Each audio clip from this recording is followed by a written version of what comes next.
This is the class for the production. Production के लिए मैंने आप लोग को बहुत ट्राई किया कि मैं इवनिंग में आप लोगों को बना के दे पाऊँ, बट नहीं बन पा रही थी वीडियोस। तो अभी प्रोडक्शन के प्रॉपर पूरे नोट्स मैं लिखती भी चलूँगी, बताती भी चलूँगी। आप लोग साथ साथ में बस सुनो, बस फिर उसके बाद लिखना आराम से। तो first thing we are going to study production, right. Production का मतलब होता है क्या? उत्पादन। ठीक है, क्या होता है? उत्पादन। तो मैंने आपको बताया था production is a process of producing the goods और द सर्विसेज। ये मैं आपको पहले बता चुकी हूँ। प्रोडक्शन क्या है? प्रोडक्शन इज अ प्रोसेस है। ये क्या है? एक प्रोसेस है, एक प्रक्रिया है। बोले हाँ, प्रक्रिया है। किसको प्रोड्यूस करने की? या तो गुड्स को प्रोड्यूस करने की या फिर सर्विसेज को प्रोड्यूस करने की। तो ये गुड्स या सर्विसेज को प्रोड्यूस करने की क्या है? एक प्रोसेस है, एक प्रक्रिया है, जिसको हम क्या कहते हैं? प्रोडक्शन कहते हैं। आप ये जानते हो, ठीक है। तो बोले ये जो प्रोडक्शन है इसका मतलब इनपुट से क्या बनाना है? आउटपुट बनाना है। इनपुट से क्या बनाना है? आउटपुट बनाना है। इनपुट से आउटपुट को निकालना है। बोले हाँ। तो कहता है production means transformation of input into output. बोले ठीक है। तो यहाँ पे प्रोडक्शन पता चल गया कि तो एक बंदे हैं जिनका नाम है एली। एली ने क्या बोला है प्रोडक्शन के बारे में? चलो ये देखते हैं। कहते प्रोडक्शन मीन्स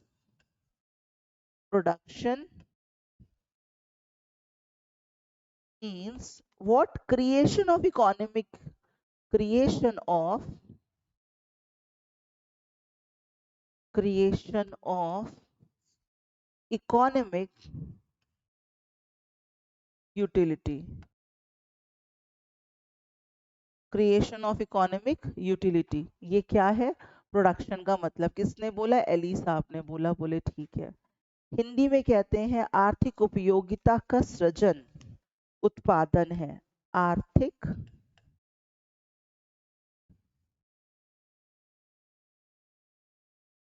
उपयोगिता, आर्थिक उपयोगिता का सृजन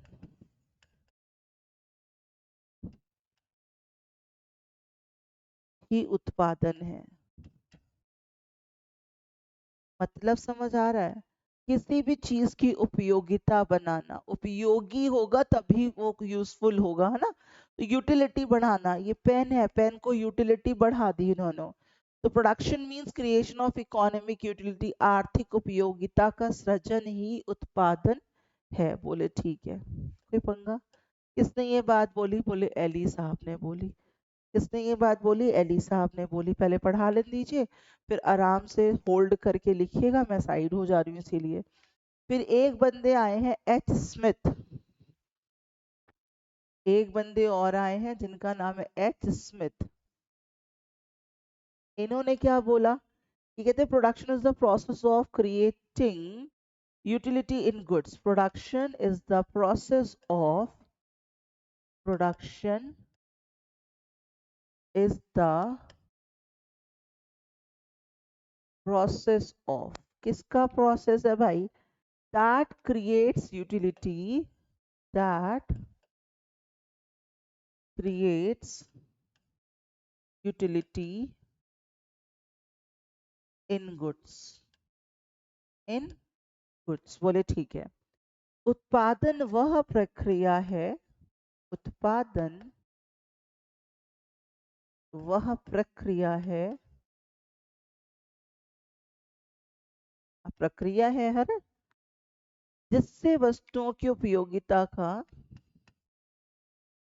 जिससे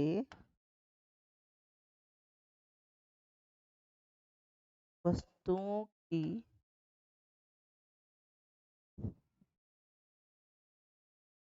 उपयोगिता का सृजन होता है, उपयोगिता का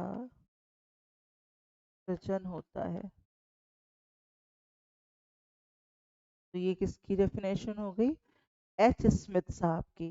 production is the process of creation of economic activity और फिर process of create utility in goods. इन्होंने क्या किया, उत्पादन वह प्रक्रिया जिससे वस्तुओं की उपयोगिता का सृजन होता है। ठीक है,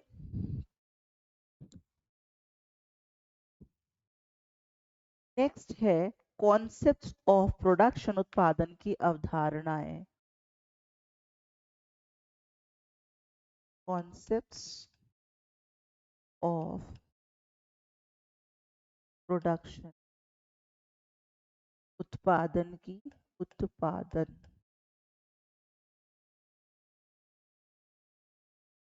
अवधारणाएं। ठीक है, कहते हैं ये क्या है, कहते हैं कितनी अवधारणाएं होती हैं, बोले 3। कितनी होती हैं, बोले 3। अब कौन कौन सी, चलो ये देखते हैं। First is the total product. क्या होता है first, total product, total product. ठीक है, which is said to be, और क्या कहेंगे इसे, टोटल प्रोडक्ट को कुल, दिस इज द कुल उत्पादन। ठीक है, this कुल उत्पादन। ठीक है, टोटल प्रोडक्ट, टोटल प्रोडक्ट का मतलब कुल उत्पादन। हमें पता है इसको कैसे कैलकुलेट किया जा सकता है, कैसे आइडेंटिफाइड किया जा सकता है। बोले टोटल प्रोडक्ट को हम टीपी भी तो लिख सकते हैं, हाँ लिख सकते हैं। ये क्या होता है, सिग्मा एमपी होता है, मार्जिनल का सम, है ना। या फिर बोलते TP is equal to AP into number of unit production में जो लगे। तो बोले ये एन क्या है, बोले एन का मतलब हम कहते हैं नंबर ऑफ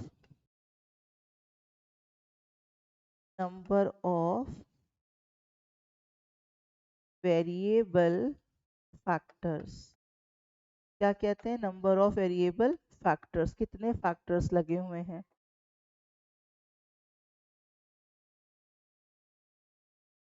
टोटल प्रोडक्ट का मतलब कुल उत्पादन, टोटल कितना उत्पादन होगा। Second is the average product. Second क्या है, एवरेज प्रोडक्ट। बोले ये क्या होता है, बोले this is known as the औसत उत्पादन, this is known as the औसत उत्पादन।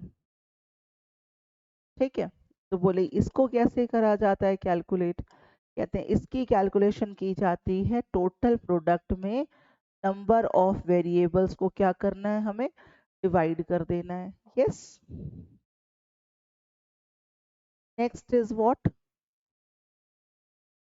मार्जिनल,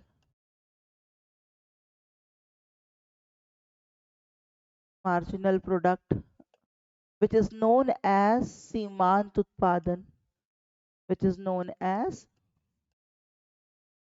सीमांत उत्पादन। ऑल राइट, ये कैसे बोले निकाला जाता है, बोले इसको निकालने के लिए हम लोग क्या करते हैं, delta TP upon delta N, या फिर क्या करते हैं TP N minus TP N minus 1, यही करते हैं। तो ये हो गया हमारा क्या, प्रोडक्शन का कॉन्सेप्ट। ठीक है, समझ कुछ आ रहा है।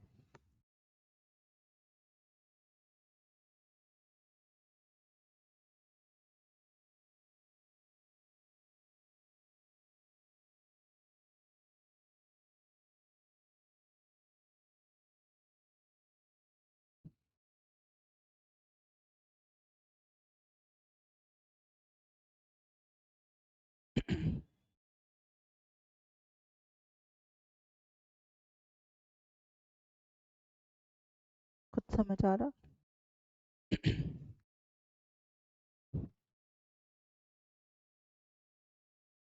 ठीक है, next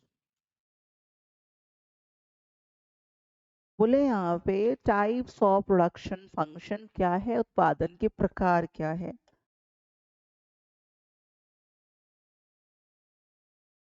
types of production function. ठीक है, उत्पादन फलन के प्रकार।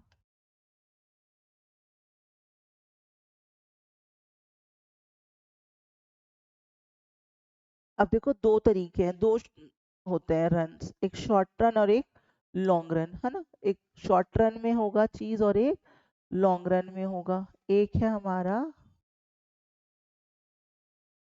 शॉर्ट रन, अब बता रही हूँ 1 मिनट, और दूसरा कौन है हमारा लॉन्ग रन। कोई भी चीज को प्रोड्यूस करने के दो फैक्टर्स होते हैं, एक होता है फिक्स्ड फैक्टर, एक होता है वेरिएबल फैक्टर, है ना। एक है फिक्स्ड फैक्टर, दूसरा कौन है वेरिएबल फैक्टर। फिक्स्ड फैक्टर क्या है, वो चेंज नहीं होता। एक क्लासरूम है, इस क्लासरूम के अंदर अगर 70 स्टूडेंट्स को बैठाने की कैपेसिटी है, तो 71st स्टूडेंट आएगा तो धक्के मार के बाहर दूसरे रूम में। तो एक रूम में कितना बंदा बैठ सकता है, ओनली 70। 71st आएगा तो नहीं बैठ सकता। पहले बंदे आते जाओ आते जाओ आते जाओ, पहले मैं वो समझा दूं आप लोग को होता क्या ये। वेरिएबल क्या होता है और फिक्स्ड क्या होता है। वेरिएबल का मतलब होता है जो चेंज होगा। वेरिएबल का मतलब क्या, जो चेंज होगा, और फिक्स का मतलब क्या, जो चेंज नहीं होगा। अब फिक्स फैक्टर है, एक 5 किलो का डिब्बा ले लो, एक 5 किलो का डिब्बा ले लो, इसमें सामान को भरते जाओ, पहले तो बढ़ेगा ना। सामान भरते जाओ तो पहले तो बढ़ेगा सामान, बढ़ रहा है बढ़ रहा है बढ़ रहा है बढ़ रहा है बढ़ रहा है। अब उसकी कैपेसिटी खत्म, दूसरा सामान डालो, दूसरा डिब्बा लो भाई, तो फिक्स फैक्टर खत्म, इसकी कैपेसिटी खत्म। अब वो क्या भर गया, अब वो क्या होगा, गिरने लगेगा। तो 3 फेजेस आ गए यहाँ पे। पहले क्या हुआ, सामान बढ़ रहा था, फिर भैया बस अब क्या हो रहा है, गिर रहा है। तो 3 फेजेस आ गए। बोले वेरिएबल फैक्टर वो है जो चेंज होता है, फिक्स्ड वो है जो चेंज नहीं होता है। तो शॉर्ट रन को अल्पकाल कहते हैं और लॉन्ग रन को दीर्घकाल। Short run is known as the अल्पकाल and long run is known as a दीर्घकाल। बोले ठीक है। शॉर्ट रन में फिक्स्ड और वेरिएबल दो तरीके के फैक्टर काम करेंगे। दो तरीके के फैक्टर काम करेंगे, एक फिक्स्ड भी काम करेगा और वेरिएबल भी काम करेगा। लेकिन यहाँ पे सारे ही फैक्टर वेरिएबल हो जाएंगे, परिवर्तनीय हो जाएंगे, सब परिवर्तित होंगे, सब वेरिएबल हो जाएंगे। ठीक है। बोले आगे, शॉर्ट रन को हम लोग रिटर्न टू अ फैक्टर भी बोलते हैं। अब इसे शॉर्ट रन की बात थोड़ा सुन लें। इसको हम लोग रिटर्न टू अ फैक्टर भी बोलते हैं। क्या बोलते हैं, return to a factor.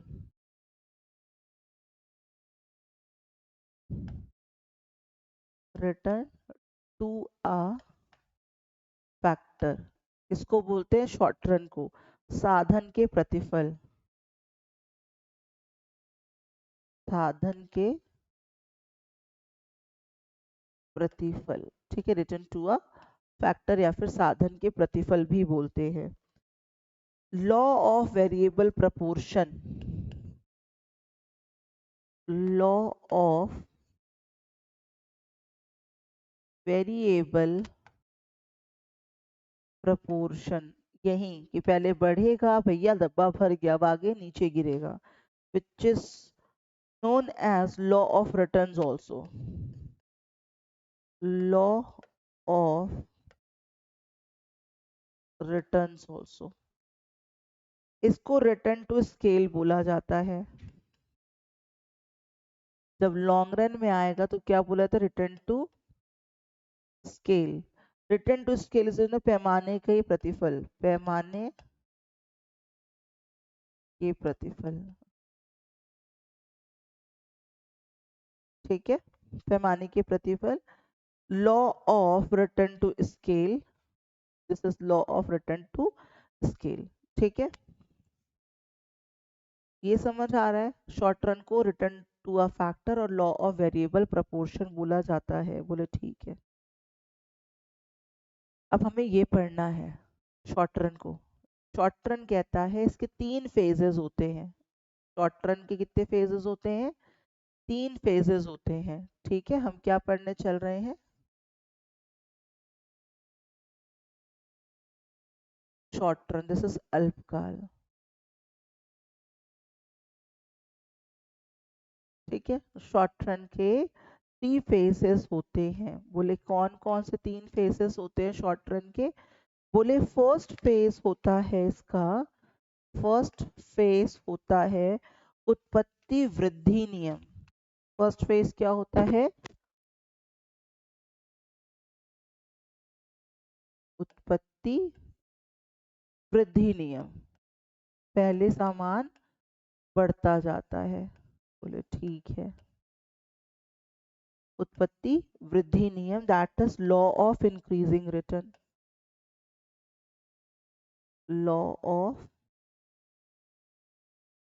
Increasing returns. ठीक है। सेकेंड, उत्पत्ति का समता नियम।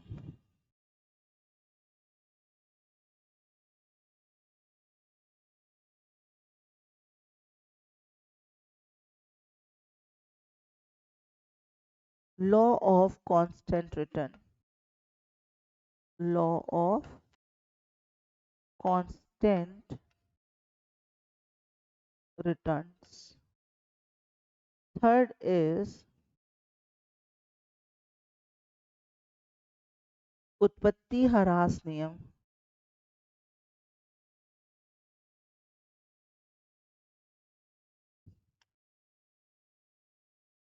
Law of diminishing return.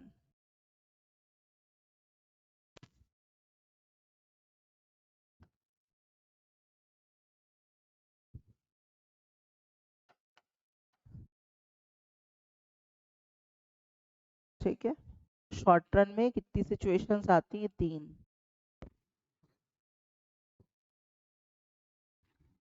क्यों 3 सिचुएशन आती है? क्योंकि फिक्स्ड फैक्टर फिक्स्ड है, वो चेंज नहीं होगा। पहले बढ़ना, फिर कांस्टेंट होना, उसके बाद घट जाना। ये 3 फेजेस आते हैं किसमें? शॉर्ट रन में। 3 फेजेस आते हैं किसमें? शॉर्ट रन में। ठीक है, चलो अब इसको प्रूव करते हैं थ्रू अ ग्राफ। कह रहा है पहले ले लेते हैं, चलो फिक्स्ड फैक्टर। फिक्स्ड फैक्टर क्या ये घटे बढ़ेंगे? बोले नहीं, ये कांस्टेंट रहते हैं। क्या रहते हैं? कांस्टेंट। चलो, वेरिएबल फैक्टर्स चेंज होंगे? बिल्कुल होंगे। प्रोडक्शन के बढ़ने से बढ़ते हैं, प्रोडक्शन के घटने से घटते हैं। कौन? Variable factors. ठीक है, 1 2 3 4 5 एंड 6। टोटल प्रोडक्ट की बात कर रहा था। बोले जो टोटल प्रोडक्ट है ऑब्वियसली वो वेरिएबल फैक्टर के बढ़ने से बढ़ेगा। पहले मैं अकेले काम कर रही थी, मैं एक क्लास ले रही थी, एक और टीचर आया, 2 क्लास हुई, 3 टीचर आए, 3 क्लास हुई। भैया जो वो है ना शूटिंग ये स्टूडियो, उसने मेरे को बोला है कि मैडम जितनी क्लास लेनी है 5 घंटे में ले लो। तो मैंने 5 बंदे रख लिए। 5 घंटे 6वां बंदा रखूंगी तो दूसरा स्टूडियो लेना होगा। तो ये क्या है? क्योंकि फिक्स्ड फैक्टर है। वेरिएबल फैक्टर पहले बढ़ाते जाओ बढ़ाते जाओ, लेकिन एक एक्सटेंट तक, उसके बियॉन्ड नहीं। बोले ठीक है। जो टीपी है वो बोले है 10 30 10 30 45 52 अगेन 52 एंड देन 48। बोले ठीक है। मार्जिनल कैसे निकाला जाता है आपको पता है? घटाते हुए। तो 10 20 कितना आ जाएगा? 15। 15 के बाद कितना आ रहा है? 7 एंड देन 0 माइनस 4। बोले ठीक। अब देखो यहाँ, बोले यहाँ पे कितने फेजेस आए? फेज नंबर 1 क्या आया? यहाँ पे हम बढ़ रहे हैं, हम बढ़ रहे हैं। Law of increasing return. Law of increasing return. हम घट रहे हैं। ठीक है, हम क्या हो गए यहाँ पे, 0 हो गए, और यहाँ पे हम कहाँ चले गए, नेगेटिव चले गए। बोले ठीक है। इसका मतलब, अब थोड़ा मतलब और सुनते हैं, चलो। इसका मतलब ये है कि जो फर्स्ट वेरिएबल फैक्टर है, फर्स्ट वेरिएबल फैक्टर में, पहले आप इसको ना एक स्क्रीनशॉट ले लेना, तब मैं समझाऊं। फर्स्ट वेरिएबल फैक्टर में टीपी और एमपी दोनों क्या हो गए हैं, सेम। टीपी और एमपी क्या है, दोनों सेम है। कौन से फैक्टर में, fixed variable factor, first variable factor है। बोले ठीक है। टीपी क्या हो रहा है, बढ़ रहा है। टीपी क्या हो रहा है, पहले एमपी और टीपी दोनों क्या सेम है, टीपी क्या हो रहा है, बढ़ रहा है। बोले हाँ। एमपी क्या हो रहा है, वो भी बढ़ रहा है। बोले ठीक है, दोनों बढ़ रहे हैं। लेकिन अगर हम ध्यान दें, ये 10 15 इंक्रीजिंग रेट से बढ़ रहा है। टीपी बढ़ रहा है कौन से रेट से, इंक्रीजिंग रेट से। एमपी बढ़ रहा है कौन से रेट से, डिक्रीजिंग रेट से। बात मेरी कुछ समझ आ रही नहीं आ रही है। एमपी बढ़ रहा है इंक्रीजिंग रेट से, टीपी बढ़ रहा है डिक्रीजिंग रेट से। ये ध्यान रखना। फेज नंबर 1 दोनों सेम हो जाते हैं। Phase number 2, TP increases in increasing rate, MP also increases but in decreasing rate। बोले ठीक। फेज नंबर 3 पे चलते हैं। ये क्या हो रहा है, बढ़ रहा है, लेकिन कौन से रेट से, डिक्रीजिंग रेट से। TP increasing at decreasing rate. कौन से रेट से, डिक्रीजिंग रेट। जब ये डिक्रीजिंग रेट से है तो एमपी गिर रहा है, एमपी गिर रहा है। बोले टीपी कांस्टेंट हो जाएगा, फोर्थ नंबर पे। टीपी क्या हो जाएगा, कांस्टेंट हो जाएगा, अपने मैक्सिमम पे पहुंच जाएगा। एमपी का क्या सीन रहेगा, एमपी 0 हो जाएगा। बोले फिफ्थ नंबर क्या होगा, टीपी गिरेगा। बोले एमपी नेगेटिव हो जाएगा। आप वापस सुनो, ये तो बात समझ आ रही है। सिचुएशन क्या है, पहले सिचुएशन क्या है, बोले टीपी का नेचर होता है पहले बढ़ता है फिर कांस्टेंट होकर के गिरता है। एमपी, अब यहाँ पे रिलेशन, एमपी दो और टीपी दोनों क्या होते हैं, पहले यूनिट पे दोनों सेम होते हैं। सेकेंड फेज आता है, टीपी बढ़ रहा है इंक्रीजिंग रेट से, एमपी भी बढ़ रहा है लेकिन डिक्रीजिंग रेट से, धीरे धीरे। टीपी बढ़ रहा है लेकिन अब उसका रेट क्या हो गया, कम हो गया डिक्रीजिंग रेट से। एमपी क्या हो रहा है, गिर रहा है। टीपी जब अपने कांस्टेंट पे पहुंचता है, अपने मैक्सिमम पे पहुंचता है, डब्बे का खत्म, तो वो क्या होता है, एमपी 0। और जब ये गिरता है तो एमपी क्या होता है, नेगेटिव। इससे और क्वेश्चन जनरेट हो रहे हैं। बोले टीपी कभी नेगेटिव होता है, बोले नहीं, टीपी रिमेन्स पॉजिटिव। टीपी क्या होता है, पॉजिटिव रहता है। एमपी क्या है, एमपी बढ़ता भी है घटता भी है, 0 भी होता है और माइनस भी हो जाता है। कोई प्रॉब्लम, बात कुछ समझ आ रही है।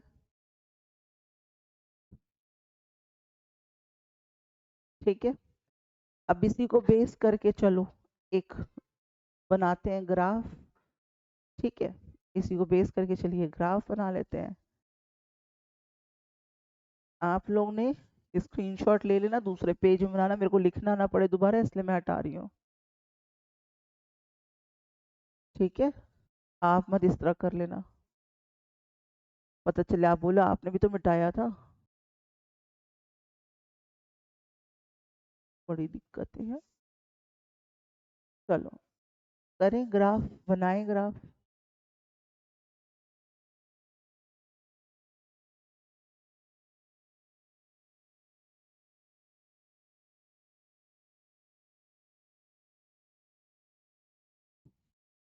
यहाँ पे रख लेते हैं हम लोग क्या, टोटल प्रोडक्ट।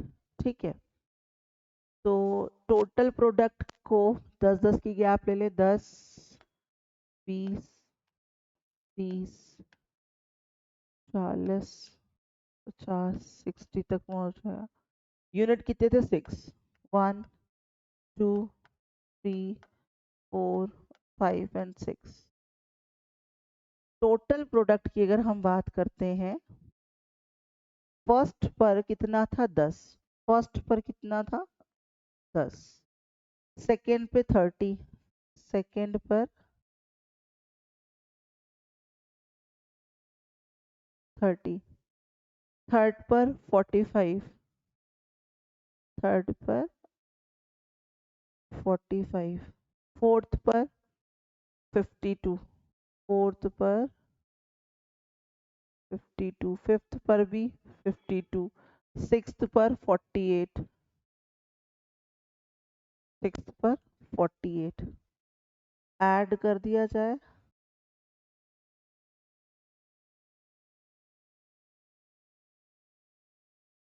ठीक है, बोले ये इंक्रीज होता है इंक्रीजिंग ऑर्डर से, फिर इंक्रीज होता है डिक्रीजिंग ऑर्डर से, फिर मैक्सिमम हो जाता है, फिर गिरता है। बोले यस। जहां पे ये अपनी स्पीड चेंज करता है इसको पॉइंट ऑफ इन्फ्लेक्शन कहा जाता है। जहां पे ये अपनी पॉइंट स्पीड चेंज करता है उसको क्या कहते हैं? Point of inflection. पहले बढ़ा तेजी से, इंक्रीजिंग एट इंक्रीजिंग रेट, फिर इंक्रीजिंग एट डिक्रीजिंग रेट। ठीक है। बोले एमपी का क्या सीन है? बोले एमपी का कर्व ड्रॉ करना पड़ेगा, एमपी का कर्व ड्रॉ करना पड़ेगा। एमपी फर्स्ट यूनिट पे कितना है? 10। एमपी फर्स्ट यूनिट पे कितना है? 10। सेकेंड पे कितना हो गया? 20। सेकेंड पे कितना हो गया? 20। थर्ड पे 15, थर्ड पे 15, फोर्थ पे 7, फिफ्थ पे 0, सिक्स्थ पे माइनस चला गया।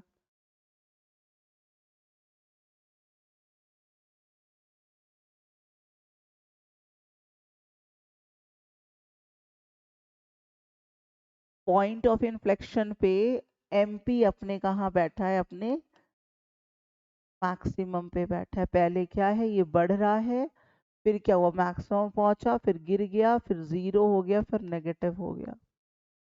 जब ये इंक्रीजिंग ऑर्डर से बढ़ रहा था तो ये बढ़ तो रहा था लेकिन डिक्रीजिंग ऑर्डर से। ये डिक्रीजिंग ऑर्डर से बढ़ा तो ये गिरने लगा, ये मैक्सिमम हुआ, ये 0 हो गया, ये गिरा, ये माइनस हो गया। जहां इसने अपनी स्पीड चेंज की तो उस जगह पे ये मैक्सिमम हो गया अपना, और इसको क्या कहा था? Point of inflection. समझ कुछ आ रहा है?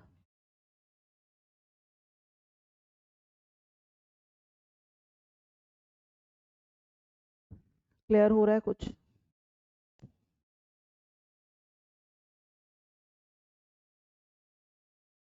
अमीषा जी ने मैसेज किया है वेलकम बैक का, thank you so much. Blessings काम आती हैं। ये क्लियर है? समझ आया? इतना करके रुक जाइएगा तब दूसरी वीडियो देखिएगा। ठीक है।